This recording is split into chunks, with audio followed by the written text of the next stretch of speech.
Welcome, everybody. All right, let's talk about those pesky distractions, how they can take away our happiness and destroy our focus. Okay, and how we can beat this with brain wonder. I love me some brain wonder. How about yourself? All right, let's go. So, amazing researchers who actually focus on happiness tell us that when we're distracted, we are not happy. And this comes from Dr. Lubomirski's research, where she had an app and she would ask people, what are you doing right now? And if they were focused or if they were distracted, how happy they were.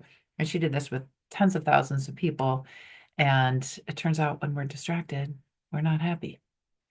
And she says that somebody who's been studying happiness for decades, that we all buy into this myth of happiness, that certain things will bring us happiness, like love will bring us happiness, money will bring us happiness, a new political change will bring us happiness. And we have certain beliefs. And she says a lot of them just are not real, which is very interesting. So today we're going to talk about you, the busy leaders out there. Welcome, welcome to everybody. And we're going to learn long-lasting solutions. We're here to learn. Nothing's wrong, nothing's horrible. You're not doing anything wrong. This is a no shame zone, but you're rock stars. But a lot of times people say, I'm toast. I feel exhausted, just like this picture of toast here. Things are hard out there. And this webinar, this masterclass is for people who want to help others, who want to feel creative. We want to feel like we can build that beautiful, full life. We want to acknowledge that we've done things. We have a lot of degrees. We want to keep growing. But, it's nice to have some guidance. I personally like to use the science, the evidence-based activities and research to lead my next steps, especially my career and my personal development. But I also really want a safe place to learn, because learning, you have to be vulnerable. And so that's what we have here, a safe place to learn, and to get support when we're scared because we haven't done something before. So we will have fear when we haven't built those neural pathways yet. But we also would like to feel valued and feel like we're having, an impact with our work, right? So let's talk about some challenges that we may come across as busy women leaders, how to find a clear path, and a quick framework that we can use to help us navigate. How does that sound? We say yes or no to framework. Thumbs up. Want to give me a thumbs up if a framework sounds good? Let me check the chat. Yes, yes, yes. All right. So framework. Yep. Yep. Chat. Thumbs up. Okay, so I like a framework. I'm like, it's like a GPS for what should I do next? Where's the evidence for this? I don't like to waste time. I like efficiency. So that's why I like to talk about, what do we know about our workplace, our culture at our workplace? How do we get some insight into navigating this? So this is interesting, Shine's three level of organizational culture. And they, of course, made this image. And I don't know if anyone's been to Alaska. You can put it in the chat. Alaska, yes. Have you seen a glacier? Well, the white is supposed to be the glacier, and then under the water, there's different levels. And what you see when you go into a workplace are the obvious things. Like we see the artifacts, the behaviors. So I work in healthcare, and in healthcare, you will know you're usually in a medical office because you might see a stethoscope. In neurology, like I am, you may see reflex hammers. You might see a table, you might see gowns that you have to change into. This is not something we do at the bank, right? So we know usually when we're in healthcare environments. So there's artifacts or behaviors that are just common in healthcare.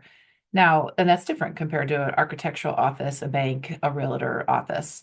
And there are norms and values as well. And those sometimes are harder to determine. They're known generally, but some are assumed.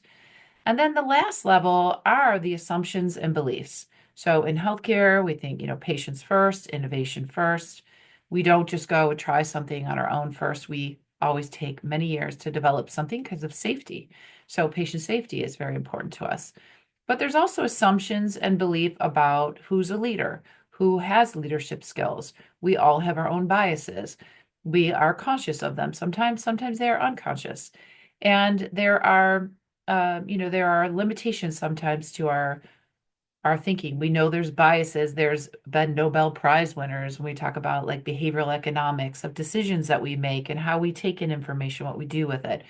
So there are assumptions and beliefs in the workplace culture that are not always clear. They're the deepest ones. I think of it kind of like this muddy water. So this muddy water, like we're these beautiful pink flowers and we live and we grow in the work culture in this muddy water. And there's nutrients in there and there's good stuff in there and there's stuff that's decaying from things we've learned, let's say, and parts of things that really were a living being at one time. So we're growing from past knowledge, but there's also kind of a mystery under the water, right? So what are we learning? What's supporting us? Where do we take our information? So again, in medicine, anyone in medicine here? You could say yes, no in the chat if you're in medicine or what area you're in. Feel free. Yes. Hello, welcome. So I'm in neurology. So, when women neurologists were surveyed, they found that 42% had symptoms of burnout, and this was before COVID. And they did not have time to do documentation. They found the environment stressful, lack of control over their schedule, gender discrimination. This was women in neurology. Does this sound familiar? You could put a yes or a no. But yet, when you look at the outcomes, how do the patients do? What is the patient's opinion? How did they feel valued and they feel like they were getting great care? The answer was yes. So there were a lot of positive outcomes. Sounds familiar? Yeah, surely yes. Yeah, so when we look at the outcomes of women docs, yeah, we adhere to guidelines, we take time with our patients, we adhere to preventative care, and we have patient-centered communication. So we're doing really wonderful work. But yet there's those limitations, those challenges. So do you remember that day, the overwhelming day, overwhelming joy when you got your first job and you were just walking in there all thinking you're all amazing and just can't believe you get that attending job. And then now sometimes you think like, ooh, how am I going to get through this week? How can I get through this day? You look around, you think, uh, could there be more? How do I get out of this cycle? It seems sometimes we get in cycles and we feel stuck. Does that sound familiar? It can be a yes or a no. Yeah. And it's tricky because um, in medicine, at least women in medicine, we have a high risk of suicide. So we unfortunately have heard stories of residents and things and staff, attendings. We have a high risk of burnout and a high risk of suicide, especially as female docs. Yet we need to work to support our communities and our families and leave an impact. We want to feel valuable in the workplace, right? So some people are starting a side hustle, they're starting their own business, like maybe that will give them a little flexibility or autonomy or an extra stream of income to help them feel like they can do more, maybe say no to some shifts, some extra shifts. But interestingly, these legal professors wrote this book called Fair Shake, and I highly recommend it. And it's about women, just navigating the workplace now and when legal cases come up and how supported the women are against this culture. Again, this persistent, pervasive culture about women leading and women coming forward and women tending to, be the ones that are the partner-centered communication and doing great work. But yet in this book, they unfortunately have example after example of women coming forward when they didn't think something was moral or right a lot of times this was not in healthcare, this was in other business fields. And a lot of times it came back to the women. They lost their jobs, they lost their benefits, or what have you. And so they're saying, women advanced so long, but a bit stalled, and then a risk of burnout, et cetera, even legal cases when they stand up against what's going on in the workplace, in the culture of the workplace. Um, does anyone know what year burnout was reported? It was after I was born, but pretty darn close. And take a guess. The year burnout was reported. Yeah, do you believe it? Before that, let's listen to this. 74. Can you believe it? Yeah, so it was defined in 74. I mean, it's amazing, right? So we talk about it now like it's a new phenomenon, but it's been talked about for a long time. So the problem is, it's confusing. Like we are here to help the patients, but we don't have a lot of time for our own health or family or friends. It's hard to focus on what matters to us without clearly stating those priorities. A lot of folks say they feel like they're floundering. I host a group called Women Accountability Group, and so I do it for 2 months. That's what I did last year. This year I turned it into a membership because people wanted to keep coming back. So we get together and we figure out like what is our focus? Who are we now? Like what's important to us now? And we set our We envision our future, set our goals, set our tactics, and work together and share resources. It's really fun. But a lot of times we just didn't have confidence. A lot of people that came into it, it's just like someone said, I feel like I'm floundering. My goals are fuzzy. I don't even know what's important to me at this point. And I didn't learn these things that work can actually help us feel important and useful in our communities. And it can have negative and positive brain consequences as far as brain health and the structure of the brain. As problem solvers and intellectual folks, we have, different outcomes and different consequences of that in our job. So people who sit at desks and are more intellectual, there's actually been some functional MRI studies and things and what pathways are more strong. But again, we know that if we live in chronic stress, that has negative effects for the brain health. So we also, there's a lot of literature says that when we want to learn something like today, I'm hoping that maybe you've had lunch or you not in the middle of a busy day, or you've had a glass of water, a cup of tea, so that you can sit and soak some things in and just focus for a minute here. And that we need to drive our own professional growth. I thought that we would get on someone else's escalator and then I'd be tapped like, okay, now your turn to go be the leader. But really, I have to look for opportunities and build them myself. And it wasn't very clear to me that was up to me. So now I do know that. Um, yeah, and then once we adapt to this, what we're going to talk about today, let's feel less stuck and confused and disorganized and floundering and less frustrated and just be clear about really what's important to us now. So let's talk about how can we feel that empowered again, like those early days and when this was new to us and we felt like the world was our oyster, right? How do we feel creative or informed? Do any of these words sound familiar? You could give me a yes or a no. Do you remember these words, or maybe you feel them now, which would be wonderful. Brave and courageous, and you feel valued. Anything sound familiar? Yeah. Oh, yeah. Yes. Yes. Yes. Yes. Yeah. It's a resonant. Yeah. Yeah. It's hard, right? I mean, we want things, we want to think that there's a path for us because it would be easier, but really we all have our own unique gifts and strengths.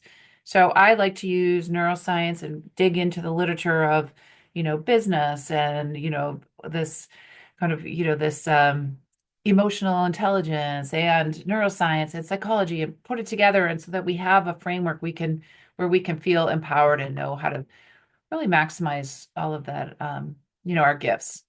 So we ought to be able to build a beautiful life and have meaningful work. It shouldn't be one or the other. We should be able to build a beautiful life and be a leader, both of those things. And sometimes it feels like intimidating or embarrassing to have to go find our own systems to feel well and to avoid burnout. And this suicide risk is always kind of looming, I find. I hear it from my resident, my senior resident, somebody had to deal with a resident that was rotating through that said she was sick, and then it turned out, it was more than that, but he knew what to do. There was a plan. I mean, unfortunately, right, there's always plans. We talk about this and they know what to do, but why do we all have to try to find our own oars, to keep us from sinking? So I'm Dr. Mary Rensel. I'm a neuroimmunologist. I'm still working part-time. And I built a business called Brain Fresh. I have 4 kids. My kids are sprinkled here. And I love working in corporate and academics and just sharing neuroscience insights to help people feel empowered and really live in their own gifts. So let's talk about those challenges we may hit, just like this beautiful flower floating in the water. And then that culture, sometimes it's bringing us down, sometimes it's feeding us, but we have to know. And the main, challenges or the main themes of the challenges are gender inequities, limited business training in medical school. Did you have any business training when you were in medical school? Give me a yes or a no. I had zero, zero, none, absolutely none. Now I did graduate. Yeah. No, I don't, I do hear once in a while about a school that does have some business training. But yet we're led by people like our administrators, et cetera, will, kind of lay down some, depending where you're working. My environment is a large hospital system, a lot of administrators, various levels of, business leaders. And so it would be really nice if I felt really competent with those words. The business words, the profit and loss statement, the EBITDA, these things that we hear sometimes when we're in business meetings. And, we all have this balancing act between work and home, and then these cultural effects, just like that flower floating in that muddy water, all the culture that, and what does it mean, and how clear is it what culture is driving us, the societal norms, societal messages to women in the workplace. So these are the 10, the top 10 challenges of busy women leaders. There's gender disparities and opportunities. There's lack of neuroscience strategies just for sustainable well-being, time constraints, uneven home responsibilities, financial challenges, lack of mentorship in building a business or just building your professional well-being, your professional development, even personal development, and waiting to be chosen at work, that tap on the shoulder, like, it's your turn now. Like, you have the opportunity. Do we wait or do we jump in and just drive our own development? And even in innovation, so where I work, I had the opportunity to go to some sessions of innovation, and it was all men, almost all men. It was amazing, just so concerning that. And I saw sprinkle maybe three women in a room of 200 men. And again, it was a different language. And I thought, see, this is where I wish I had that business language. And they talk about developing innovation, developing things and developing a business and IP, et cetera. And it's like, what is all this? All these, like, kind of in healthcare, we have so many abbreviations. Okay. And in culture, we're taught to grind, go, go, go, just always go, go, go. And then maybe relax when you're retired. That's the whole thing. Maybe you'll be happy when you're retired. I hear a lot of that when I go do brain health talks. I think I'm going to be really happy when I get to retire. Well, okay. So you could work 40, 30, 40 years. And then, we know and the preventative brain health is so important. So everyone needs a primary doc. I booked um, my sessions today for my docs for throughout the year. Um, and sustainable professional well-being, we don't really learn those things even when things are going great, right? That's the time. Prevention is really the key to so many things. And then societally, girls, like it's really sad. I hate these studies, but when you ask children, like, who's the leader, you give them a picture of a boy, a man or a lady, and they always choose the men after like age 9. So they have received those societal messages, even if what they're learning in the home is that there's equity, etc. So I built a 9-step neuroscience framework for busy women to feel creative and empowered and vital. Vital means we live and we grow, we learn. And so I love the term vitality because it means it's ongoing. We don't have to be stuck.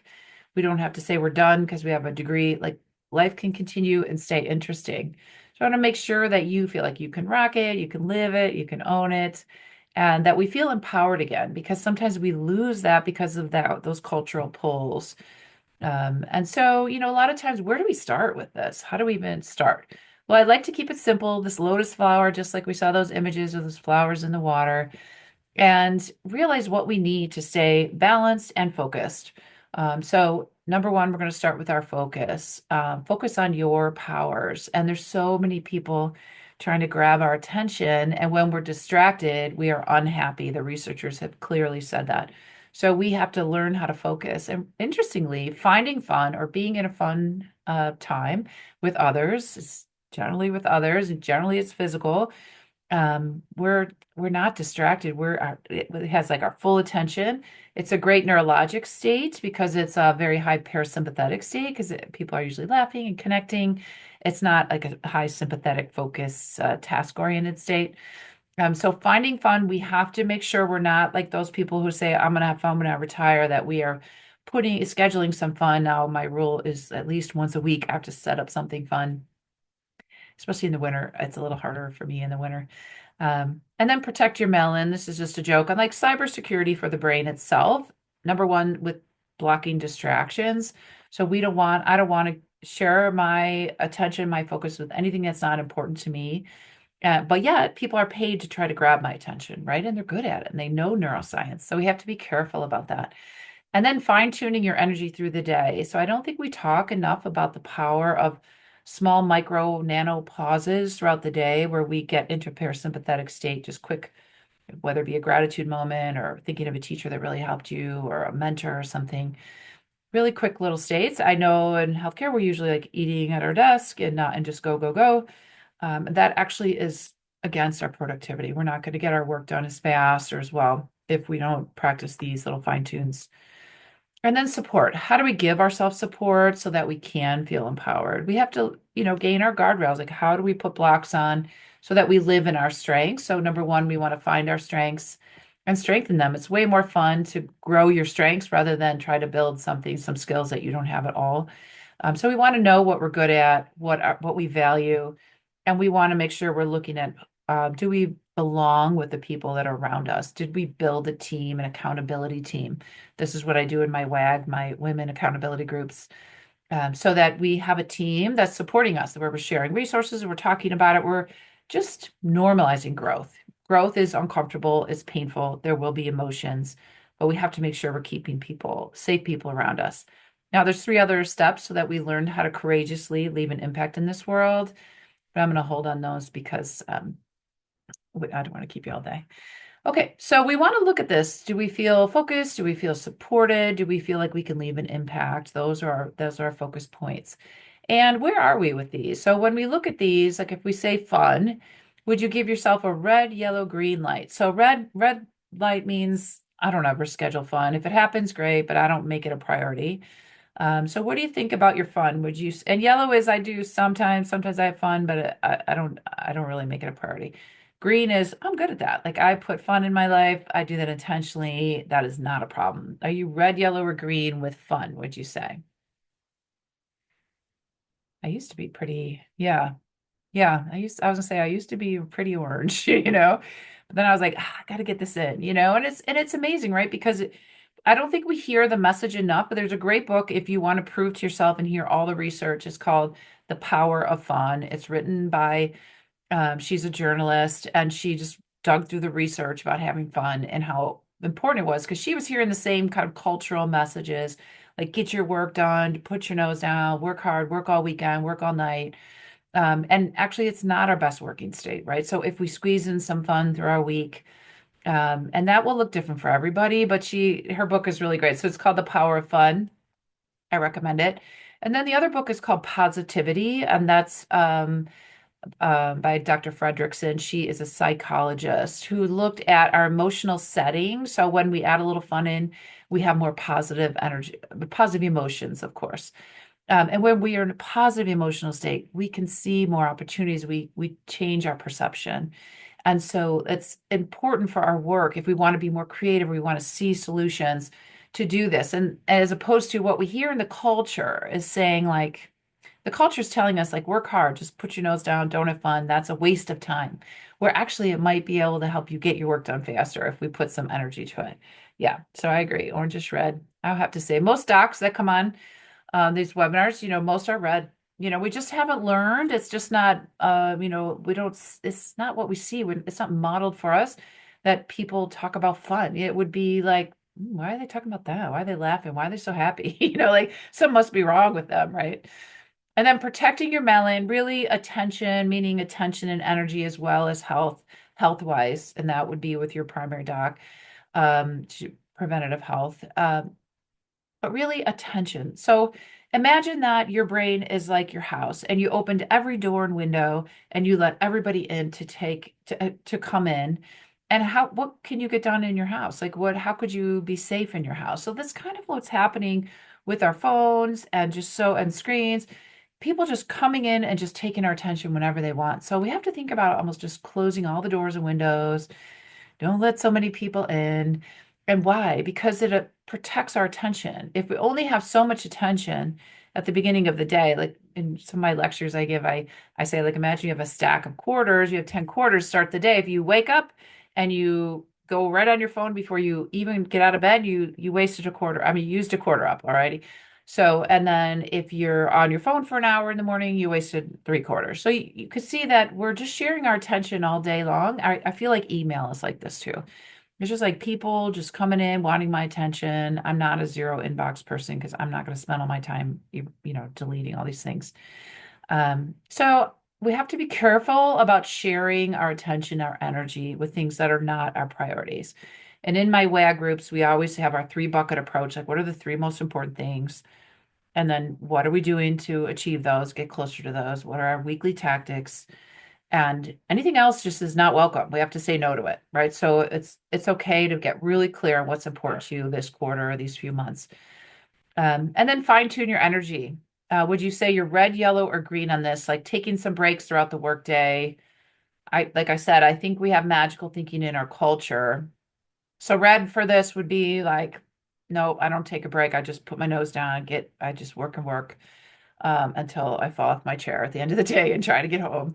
Um, or sometimes I take a break. Sometimes I lunch. Sometimes I talk to somebody. Sometimes I step away and look out the window. Um, where are you with this one? Red, yellow, or green? Green is, no, I'm good. I take regular breaks. I re-energize, I rebalance throughout the workday. Yeah, it's a tough one. I would say our culture says, to be red on this one, to really just work, work, work, work, work. But that is not our best. Okay, yeah, that's good. Yeah. How do you step away? Like, how do you get your breaks in the day to kind of re-energize your focus?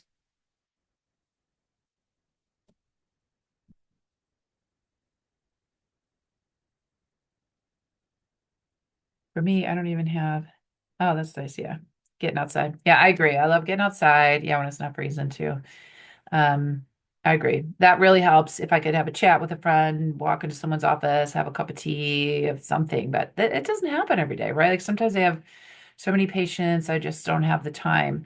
But not doing it is again that magical thinking that we don't need it to rebalance our focus. So we have to be careful about what we actually need and see what we're red, yellow, and green on here, because these are things that really help us be our best selves, that we come to this world with gifts and we want to really live in our gifts. So we want to be like this beautiful flower floating in this culture. We want to understand the culture. We want to make sure we know how to focus, how to find support, and to have an impact in this world. We want to make sure what we're doing is important and that we can change our communities and support our communities because of course I'm sure I don't know what area of medicine you're in, but um, we see a lot of concerning things, right? So we talked about some insight into the culture, how to figure it out. Brain Wonder can help us because we are in a high risk profession, and we talked about some common challenges. We have to be careful with burnout and that emotional distress that we can see with it because it's contagious. So if we're in that environment, we're in the same soup, we're same in that same pond as those images showed. So we have to be careful, but there are solutions, and it doesn't mean that they're going to take a lot of time, just they're going to take some intention. Which one's your favorite out of all of these? The focusing, the supporting, or, thinking about leaving an impact? What do you think? What do you think? Not sure. Yeah. I feel like we need them all. There's some it helps our sustainability. So we have a choice. We can keep doing the same things. We can make a change. We can take some actions. I really feel like we can focus on our gifts. We can change the world if we live truly in our gifts and our strengths. And everyone's unique. So it's not that we all have to get on the same escalator and do the same thing in our careers. But the good thing is these couple studies here, I listed them because they remind us that as adults, if we find what's meaningful to us, we will stick with the skill building. So we can learn, we can build that emotional intelligence, we can build skills, but especially it will be sustained if it means something to us. So we have to realize where our focus is and what's important to us, what's meaningful to us, and we will stick with it. And these are studies of people getting their MBA, so they're adults, or kind of mid-level adults. Yeah. So why do I do this? So I built a company called Brain Fresh. I run these groups called WAG groups. I go out and give talks on this because I want to just shine a light that there are opportunities to help us feel more empowered. I ran 3 Girl Scout groups when my girls were young. So here's some pictures of silly girls. Those aren't my girls, but they're just cute. Because I do feel like I want to provide insights and strategies to folks. And so I have this WAG group, I call it. It's a monthly membership. And, it's starting February 1. And it's just going to be monthly because we kept finding people kept coming back because they wanted to keep building and building on their goals and hitting their targets. So what is it? So, a lot of times people say life is flying by, or I feel like I'm floundering and I feel like I'm wasting my energy, or I'm just waiting for something. Like I just talked to someone who's going to join the other day, and she said, I'm still working on my 24 goals. I didn't even hit them. But we had to step back and do some neuroscience about them and say, like, how meaningful is this goal to you? What does it mean if you hit this goal? Like, what will it feel like? So we have to kind of get into the neuroscience a little bit, figure out why it's important to hit that goal or not, or just get it off the list. It's not a 3 bucket goal. We we start with three of our important buckets. So we know what to say yes or no to. And the reason I built that three bucket system is that there was a time when I was doing things. I have four kids. I was, raising the kids and figuring out what to do at work. And I was saying yes to a lot of things. And then when I looked, like, what are my priorities? So, one time I just had to see three things. And it turns out that's how we remember things better, is three things. So I was like, okay, I work on wellness. I was working on my professorship level. I work on this. So I had to do my three buckets, and it really helped me because then I knew what to say no to without any it didn't take me too much time to say no to things.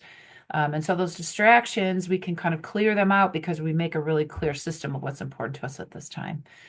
And so we have, quarterly sessions where we get together in the WAG session and we dream, we envision what's important to us now because I personally wasn't taking time to get to know myself, like what was important to me then as my kids were getting older.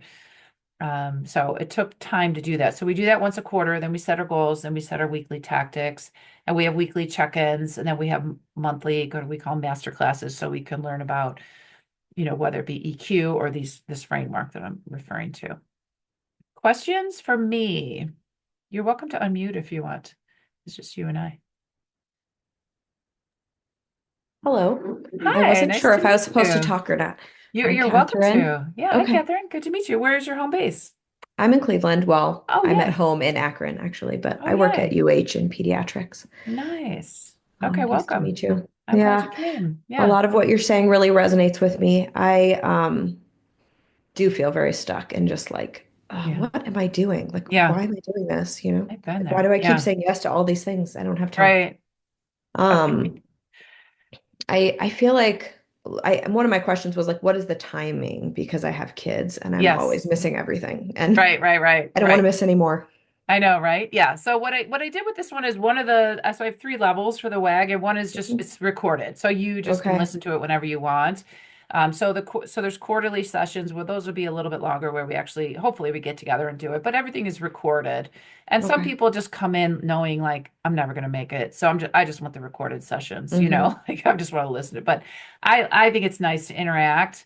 Yeah. So it's an hour, once a quarter, and then, we have these check-in sessions, and that's where I kind of check in with my group because I do usually do these small groups and like, what's the best day? Like I'm off Mondays, I'm off, Hmm. today I'm off, or I'm off, Thursdays I have more flexibility, or a weekend, Saturday morning better, depends on the kids. So we Yeah. figure it out. Like I Okay. usually do Tuesday nights, or I do like a Wednesday afternoon or a Monday afternoon, Okay. or Saturday morning I'm open. So we do a Okay. quick check-in, like a half hour, share resources. How are things going?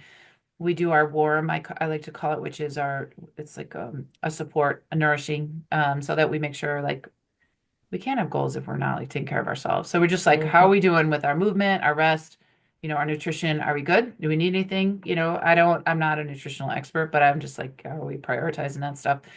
Um, and then so half hour once a week, and then usually twice a month of an hour. And again, like they're all recorded. Um, I also have an audio only version. So it's on an app if you would like. So you Okay. could just take it on the road. Okay. Um, yeah. Other Okay. questions? Mm. So there's nothing like I'm trying to stay off of social media, partly for the reason that you said, like it just Yeah. steals your attention and I end up Yeah. upset more than I want to be. So Right. there's not like a Facebook group or anything that No, has to be done through social media. Okay. no, no. Okay. I mean, I have one, but I don't do too much on it. But Okay. yeah, I mean, I know it's like a helpful platform to try to organize people, but I've just had to say no to social media based things for the most part 100%. because it's like Yeah, just too much noise. I agree with you. Yeah. Yeah, no, it's app based or it just comes through your email, depending what you Okay. want. Like you could do the app, it's free, it's just an Hmm. easy way to see the lessons or click on it or take it on the go. So most of my people do the app, but some just don't even want to mess with that. So they just wait for everything to come their email. So all the links come that way too. So it just depends, what yeah. Other Okay. questions? Yeah. Mm. So you're a neurologist, is that right? Yeah, I'm Okay. neuroimmunology.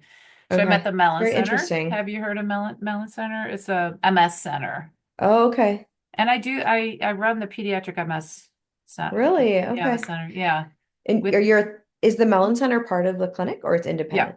It's part of the It's Cleveland clinic. Clinic, Okay. yeah. Okay. And Aaron Abrams is our pediatric neuroimmunologist that he Okay. came about, it's probably longer. I want to say 2 years, it was probably like 4 years. Yeah, Okay. like you know how time flies. So he's seen most of the kids now because I'm Okay. adult trained and I was seeing them, and we do some clinical trials and stuff. Hmm. Yeah, Interesting. yeah, Yeah, we have a little bit of cross-pollination just down the campus oval or whatever, but it yeah. is funny how much like Cleveland Clinic versus UH Isolated. is I sort of know. siloed, right? Like it's It not. is. I mean, thank God we can read your notes now with Epic Yeah. because it's so silly. Like the patients are like, "Isn't it 2 blocks away?" I was like, "I know." When we couldn't read your notes, Well, like, yep. Yeah, still a work in progress, but yeah, it is. um Yeah, it's fun. So, if I could ask you a question, do you have any more questions? no, I don't think so. Okay, I think I have like answered you've answered my question. okay. Can I ask you a question? Sure. Yeah. What's an interesting thing you heard today? Was there anything that was helpful that you heard Mm. today? Like I think my biggest problem is just like lack of a focused, like Yeah, what am I doing? yeah, Like I'm trying to get promoted, I'm doing all these academic things, and yeah. we switched to Epic. I have a new informatics position, and I'm like doing all that Nice. stuff, but I'm just like Yeah, on this treadmill, and it's like, yeah. but what is the goal? Right.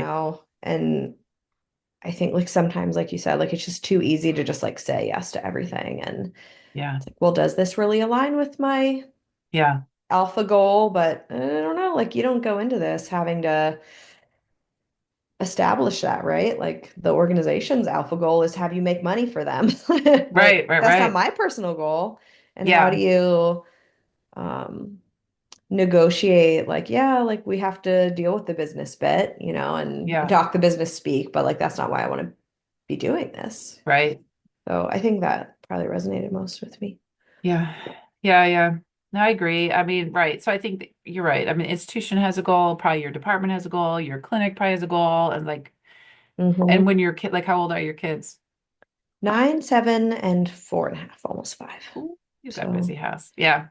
hmm right. And we So, have goals there too, and things we're trying to right. do and accomplish there too. And how do you Yeah. So make sometimes, sure to yeah. prioritize that? Right, right. Because we're new empty nesters. So like my husband and I had to look at each other like, what do you want? Like, we don't even know. Hmm. Like we haven't answered that in so long, we didn't even know. We honestly didn't know. Like so Sure. that was like Yeah. we were just like, we got to figure out who we are. Like, who do we like? Yeah. Yeah. Yeah. It's interesting. But yeah, so I think, I break this down into the focus, like how do you find your focus? And then how do you build support with knowing yourself, like your strengths and building a team of support and also evaluating the people around you because there is something called a friend audit, which is, uncomfortable, but maybe needed.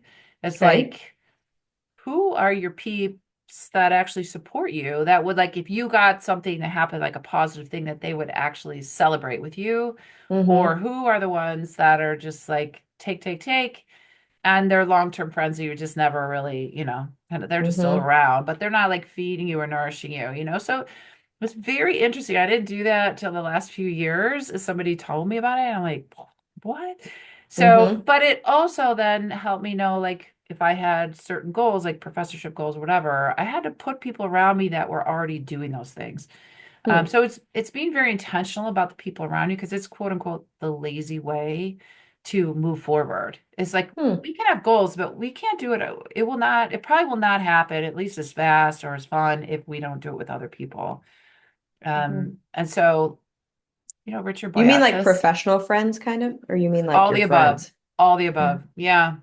Yeah. It's like just evaluating, like you don't have to tell them, but you could say like, who really feeds you, the guy was at, have you heard of the meeting Brave Enough? I don't think There's, so. yeah, Maybe. it's a meeting. It's a doc. Her name's Sasha Shilcutt, and Hmm. she does a lot for women docs. Just Hmm. burnout and all this stuff. And so I spoke at her thing, in the fall. And so we were at a table, and a lady there said she has no friends, Hmm. and she has young kids, and she goes, I don't Yeah. have time for friends, That's honestly kind of how I feel. Like, who are right? my friends? My husband's very good at keeping friends, but I just don't make it a priority. Like my Right? kids' friends' moms, those are Yeah, my you friends. probably see the moms. Yeah, Those are my yeah. And friends. it's fine. Like nobody needs a bunch of, you don't need a lot, but Yeah. it's just nice to kind It's of a think little about that. sad. It's a Yeah, little sad. it's something to think about, but it's again like it's how things can slip and slide. It's like entropy, you know? Like we Hmm. know there's the scientific concept of entropy, and it happens to our lives, Hmm. and our friends. It happens to a lot of things.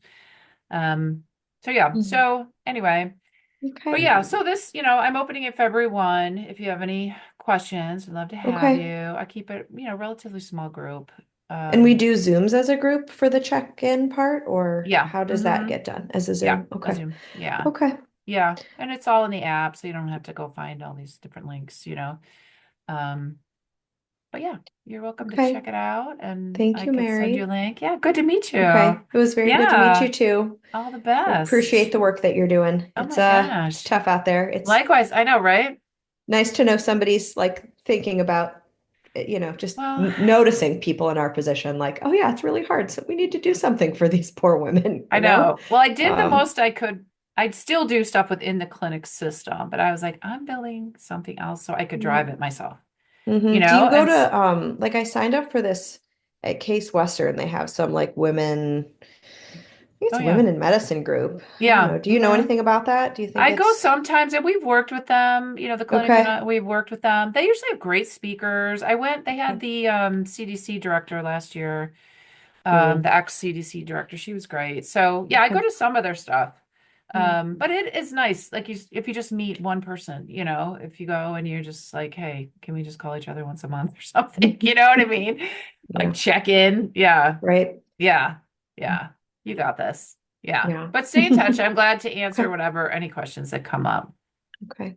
Yeah. Awesome. Well, Thanks thanks, for Mary. coming. Appreciate it. Good to Good to meet meet you ya. too. Yeah, have a nice Stay warm. day. Have a You good day. too. See you later. Bye.